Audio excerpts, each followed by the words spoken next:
Je pense que dans les clubs, je pense qu'on devrait valoriser un peu plus les arbitres, montrer qu'un jeune qui s'investit dans l'arbitrage sur le club et les mini-basketteurs qui arbitrent des poussins ou des choses comme ça, valoriser ça, je pense que ça nous permettra derrière de donner de la visibilité à l'arbitrage et ça sera que du bénéfice et du positif pour les clubs, et d'avoir plus d'arbitres et en termes d'image.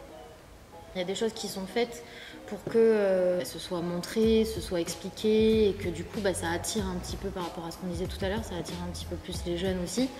Après on peut toujours mieux faire, mais c'est vrai que de plus en plus les arbitres sont médiatisés et surtout leur parcours et leur expérience sont médiatisés, et c'est ça qui est important pour donner envie d'arbitrer, c'est savoir d'où on vient, qu'est-ce qu'on a fait avant et ce à quoi on a été confronté pour en arriver là, quoi.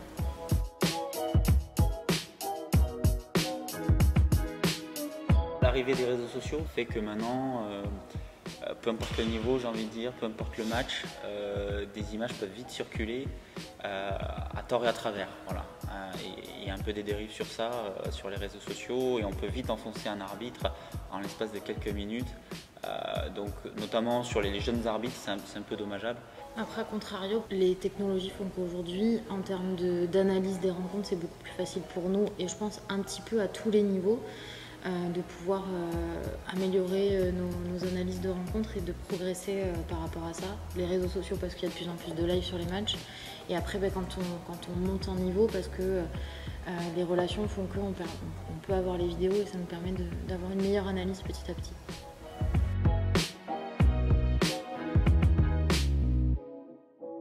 Sur le foot par exemple, ils sont trop robotisés et maintenant ils font plus appel qu'à ça et on ne leur fait plus confiance en fait. Donc c'est aussi un petit peu le risque, c'est que certes la vidéo peut nous aider, mais ça peut aussi nous faire perdre confiance sur pas mal de choses, quoi. Je suis vraiment pour la vidéo, mais pas pour l'utilisation qu'on peut en faire en ce moment. Si c'est juste effectivement pour contrôler des actions, déjuger un arbitre ou permettre à un arbitre de se défausser de sa responsabilité, pour moi c'est une mauvaise utilisation. Pour s'assurer de la justesse quand c'est à très haut niveau qu'il y a des enjeux, impératif. Mais après, pour travailler, pour nous, pour les arbitres, mais pour se rendre compte des comportements dans une salle, pour faire travailler aussi les coachs. Donc pour moi, c'est un superbe outil. Attention à l'utilisation qu'on en fait. Je regarde le foot, quand je vois là maintenant la qualité d'arbitrage des arbitres, j'ai peur qu'on perde nous aussi en qualité d'arbitrage. Parce qu'on se repose trop sur la vidéo. Les arbitres n'ont plus de crédibilité. Le souci, c'est l'arbitre. Si l'arbitre se défausse, le problème, c'est pas la vidéo. C'est l'arbitre qui refuse de prendre ses responsabilités, qui va faire appel à la vidéo toutes les 2 secondes. Ouais. Il peut très bien dire, moi je décide ça, je vois ça clairement. Tu es là pour favoriser le jeu, il faut que ça joue. Si tu es juste là pour pas te tromper, il faut être capable de te dire en début de match, je vais faire une, peut-être 2 erreurs. On va essayer de faire en sorte qu'elles aient le moins d'incidence possible.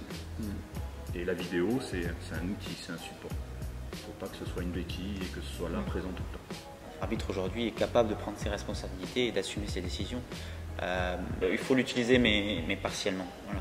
Et il faut sur des situations bien ciblées de fin de match.